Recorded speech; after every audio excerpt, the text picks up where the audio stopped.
Assalamu alaikum. Dr. Nasir here. How is everything? Fine, fit?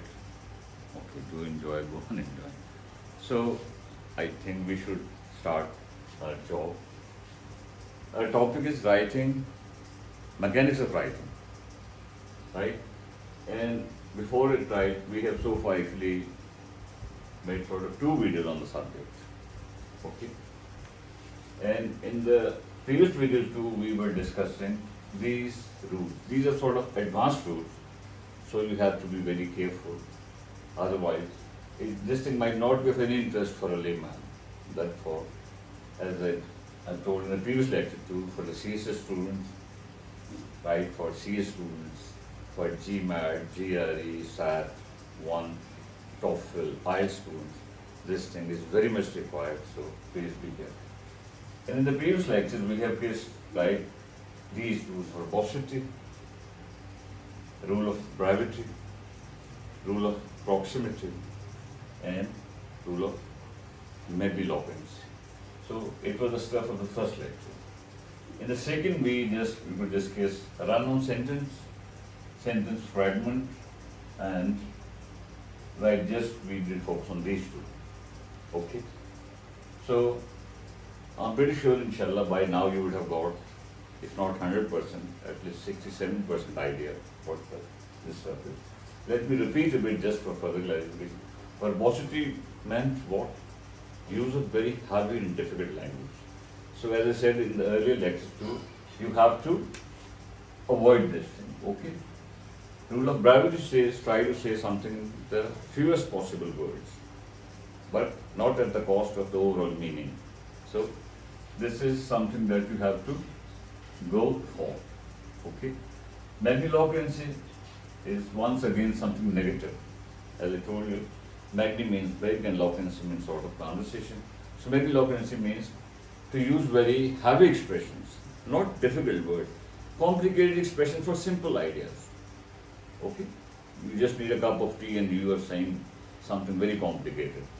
This is magnilocancy, and you have to avoid this thing. Run-on sentence, once again, is a sort of error, and we did talk about this thing in detail. Run-on sentence is when you go on writing without sticking to the rules of punctuation, other rules, mechanics of grammar, you just go on writing. No period, no proper use of this colon, semicolon, hyphen, dash, whatever. So, again, it's an error. Sentence fragment, we did talk about this thing in detail.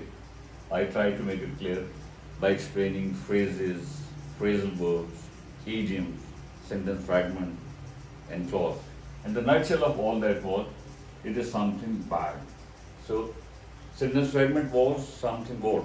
It was, as I told you, an expression that looks like a sentence, but when you muse a bit, when you think for a while, you see it's not a sentence.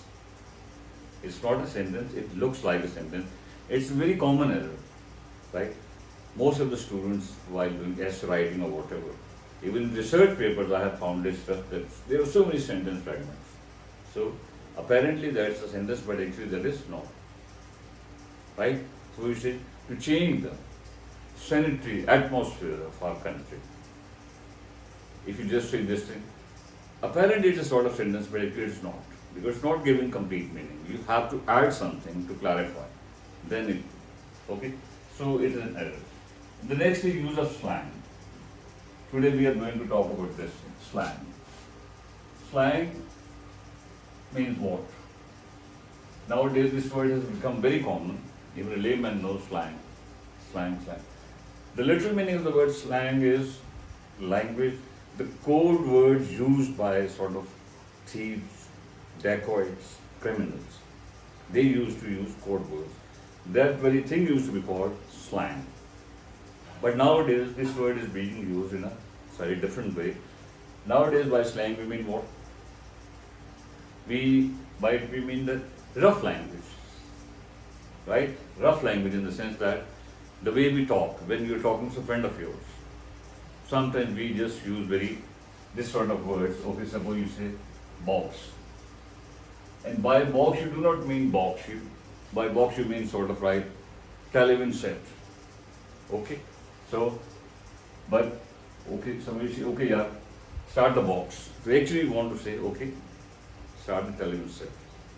So slang words, it is said, the general rule is slang words must be avoided, right? It is said that slang is not something good. Most of the students, when they appear in different exams, it is considered a sort of negative thing that they use slang a lot. But what I have seen in practical life, even in editorial pages, right, slang is there, and the logic behind that is slang is something positive in the sense that you actually want to convey your, right, hidden feelings. So that is our main concern. I personally think that expression becomes a bit strong by using slang. So in routine classes, okay, you avoid this thing, but when you really want to convey your, right, hidden feelings, cryptic feelings, there is no harm in using slang. Got it? So, but generally speaking, they said that you have to avoid this, okay? But it's not a Quranic words, it's not something written in the Bible, so it depends. Sometimes you convey this thing in a better word. Suppose you say duck. Duck is a slang word. Fox. Fox is a slang word. These are slang words. But duck, if you say, yes, he was trying to duck me. He was trying to dodge me. I think this way you are conveying your feeling in a better way. Fox. Fox sometimes is used as verb to dodge someone. So you cannot fox me anymore. It means you cannot dodge me, you cannot, right? So sometimes slang is a very good effect. So you can decide as per situation, right, whether you want to convey your, right, actual feelings. Otherwise, generally speaking, slang is something that must be avoided. Okay. So instead of duck, swindle. A swindle is a word, formal word, almost the same meaning to do sort of fraud with someone. People say it is fine, it's not. So you can decide as per situation. Okay. So there are so many other words that are actually somehow linked with slang words. So we can classify, right, sort of language. There are 3-4 basic types, basic concepts. The first is, as I said, slang. Clear? The second is colloquial words. Colloquial words. Okay. The third is archaic words. Archaic words. And the fourth is obsolete words. What? Obsolete, yeah. Obsolete. Right? So generally speaking, it is said that words are three, like there are 3-4 concepts of this language. Slang, as I just said, slang means rough language, right? So generally speaking, it's not used in writing, but as I said, it can be. Colloquial words are those words that are used in discussion. In discussion. You might have heard colloquium. Have you? Colloquium actually is a place where, colloquium is the very place where some seminar, some discussion is held. So colloquial words are those words that are used in discussion. They are slightly different, a bit formal, but not that formal. Archaic stands for, archaic is something that is neither common nor uncommon. There are some words which say these words are not that common, but we cannot say that these words are no more there. There are hundreds of examples. Suppose you say thee, right? Die, hither. Okay? Is it? Thee, die. These are called slang words. We in routine life we never come across this sort of words. But if you read any holy scripture, right, some holy book, so this sort of words are there because at that time language was not that developed. So archaic words means those words that are not that common, but we cannot say that they are no more there. So in some situations archaic words are very much required. Suppose if you say thee, instead of it if you say you, right? Okay, or die. Suppose your, almost the same meaning. But in some situation when you want to say, translate something, you say no, this word is required instead of this.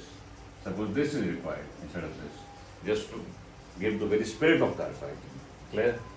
Obsolete word. Obsolete is something, it's a very common word. Obsolete is something that is, yes, there is no more in use. Obsolete words are those words that are no more in use. So, at one time they might be right there, but though some centuries ago, in the time of Chaucer or something. So, if a thing is obsolete, obviously that is obsolete. So, generally speaking, these are 3-4 basic. Got some idea. But over here, our main concern is just to avoid this slang in general. But, okay. Our next rule is subject verb concord. Subject is one of the very basic rules, right? It's one of the very basic rules. That means what? Subject verb concord. Are you getting? No. Subject verb concord basically means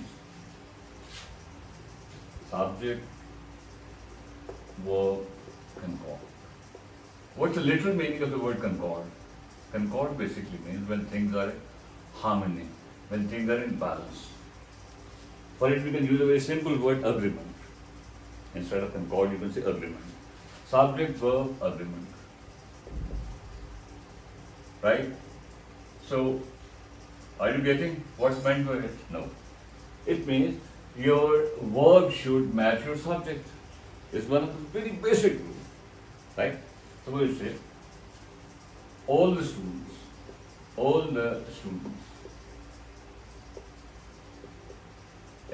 are willing. Right? The new group of students, right, have left. So, just check it, all the students, this is your subject. And from your very childhood you have been actually getting this sort of stuff that this is something plural. So you have to match this thing with this thing. So if your subject is plural, so logically your verb should be what? It should be this. Right? If something is plural, we have to use R with that. And sort of concord is there, sort of harmony is there, balance is there. Suppose in case of very simple sentences, suppose you say, if it is just singular, suppose you say, he has not reached.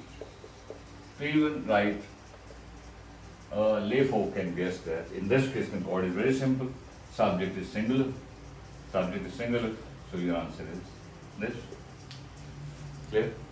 This is one of the very basic rules, but even then, sometimes feel that people are not that clear about it. Especially in this sort of situation, the new group of students. What does your mind say? Is it something plural or singular? Yes, what? So the new group of students, apparently it is something plural. People think we are stressing students, but actually we are focusing on this one, the new group. So apparently it should be have, but actually it is has. We are not saying the students. If you just say the students, then answer would be have. The students have left. But over here we are saying the new group of students. It has become a sort of unit. So your answer is this. The new group of students has left. So take it. So in this sort of situation. Clear? So subject verb concord is one of the basic rules, but even sometimes we are not clear about even this sort of stuff. So you have to be very careful. Is it? Got some idea? You need further clarification. I think it will do. Okay, may I? The next is what? This. This is conventional C's. So it is actually one of, in a way, sort of complete topics. Conventional C's. Conventional means what? Conventional C's.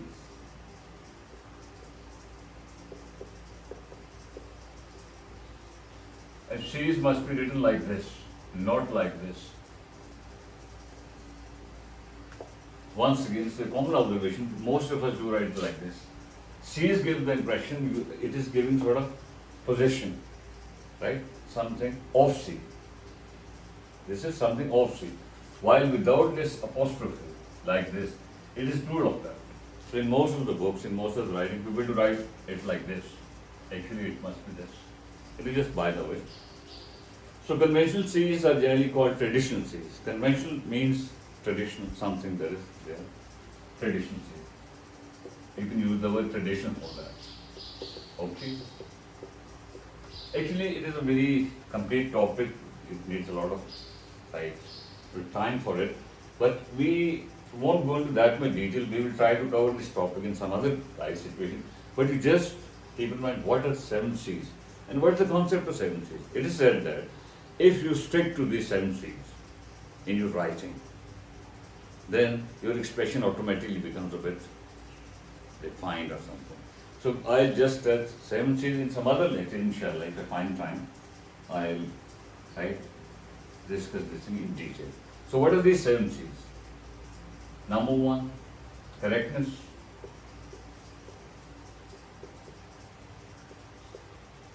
Number 2, conciseness. Okay. It's not something new, but most of the students, most of the people are not clear about the very spirit. They say, they just wrote these things. Correctness means this, but they are not clear what. So, number 3 is courtesy. Courtesy. Okay. Number 4 is, suppose, completeness. Completeness. Okay. Number 5 is clarity. Yes? So what are the things? One is consideration. Consideration. Okay. And what is left? What is left? Correctness, conciseness, courtesy, completeness, clarity, consideration, and okay. Okay, try to manage somehow. So something like this. These are one of the C. And the 7th one is actually, that is in a way escaping somehow. It's a very common word. Okay, but instead of going into detail, we will touch upon these. What's meant by correctness, what's meant by conciseness, what's meant by courtesy, what's meant by completeness, and what's meant by clarity, and what's meant by consideration, and lastly, what's meant by this completeness. Okay? So, we haven't got that much time, so I'm sorry.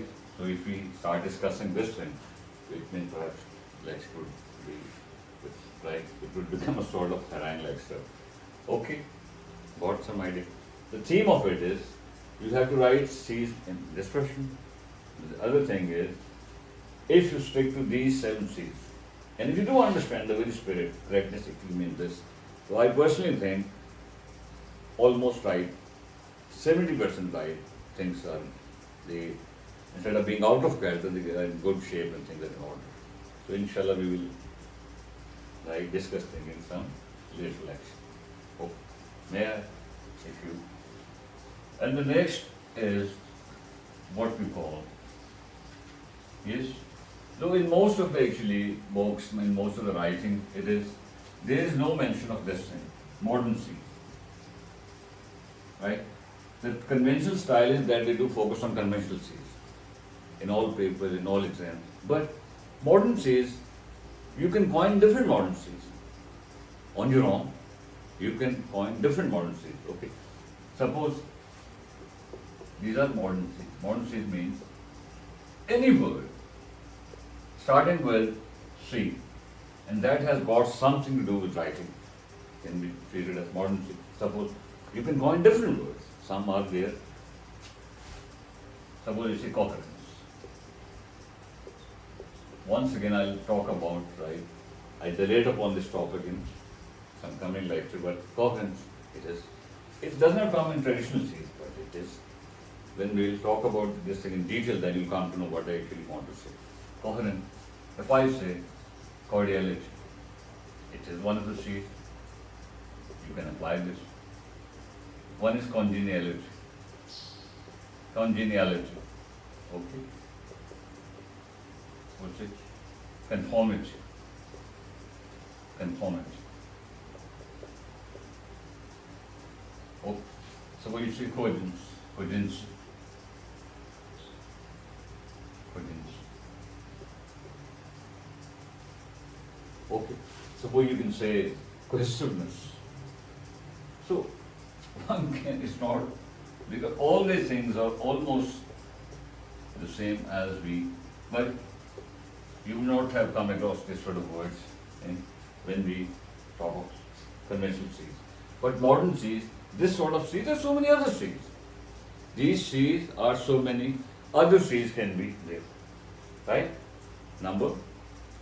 Okay? It is just, by the way, I'm just saying coherence, right? Cordiality, congeniality, conformity, cogency, and cohesiveness. What I actually want to say, I haven't got time at the moment, inshallah we'll discuss this thing later on. Got some idea? Okay. So, I'm not getting bored. So, the next is, the last point is prolixity. So rest assured, inshallah, we will discuss this thing, right?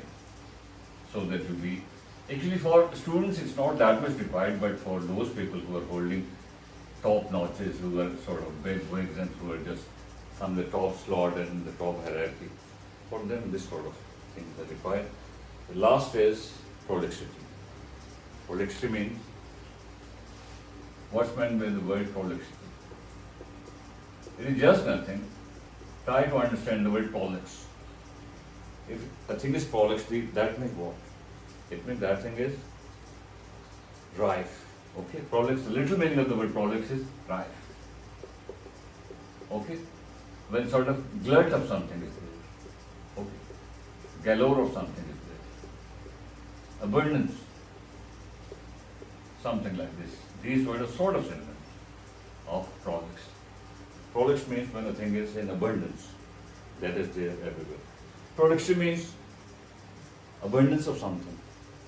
Prolix means abundant, adjective. Prolixity means abundance of that thing. But over here, prolixity is something positive or negative.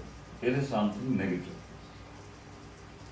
It is said, sometimes by avoiding bad things, you can go for good things. Right? If you start teasing people without helping them, so I think half of the problems of art can be solved. The problem is that we are more interested in teasing than, right, ameliorating the situation. So, prolixity means, literal meaning is abundance. Over here it means when you, in the previous lecture we did discuss this thing. I said this is something positive. You have to follow the rule of Bravery. And that was what? Can anyone recall? That was, you have to express your ideas in the fewest possible words, but not at the cost of other things. Okay? Prolixity is just reverse of that. It is just reverse of that. As I said in the rule of Bravery, that instead of using a clause, you have to use a phrase. Instead of using a phrase, you have to go for a word. There is some, reverse that thing, just reverse it. Prolixity means that when you are using a lot of words, use of, right, a lot of words to express something. Use of, it is just reverse of conciseness. Suppose, reverse this thing, suppose you use a clause instead of a phrase. And you use a phrase instead of a word. This is prolixity. You're not getting my point. It means, right, you have used a clause, the whole sentence, instead of using a phrase, just 2-3 words. You could have actually managed with word. Right? So prolixity means you are using this thing instead of this. And sometimes you are using this thing instead of this. If you reverse it, it would be Bravery. This is something that we have to go for. In this case, this is something that we have to shun at all costs. Got some idea? Prolixity basically means when you're using, suppose you use a paragraph instead of one sentence. You use one sentence instead of one phrase. And you use a phrase instead of one word. No? So you say, The guy who was wearing blue shirt. The guy who was wearing blue shirt. Who was wearing blue shirt? It's a clause. If we just say the guy in blue shirt, it is conveying the same idea, but meaning has. So it means we have applied the rule of brevity. Instead of using this clause, if you use the phrase the guy in blue shirt, the guy who was wearing blue shirt. If you apply this rule, it will be the rule of brevity. If you reverse this thing, suppose instead of saying the guy in blue shirt, if you say the guy who was wearing blue shirt, it means we are doing this. Prolixity and prolixity is not a plus, it's not a minus. Keep this thing in mind. Okay? So this was the story. I'm pretty sure inshallah you would have got some sense of all these rules. So for further clarification, if you find any difficulty, you can ask all that in comments. I'll love to appreciate all that. Thanks a lot for being so kind, so patient. See you.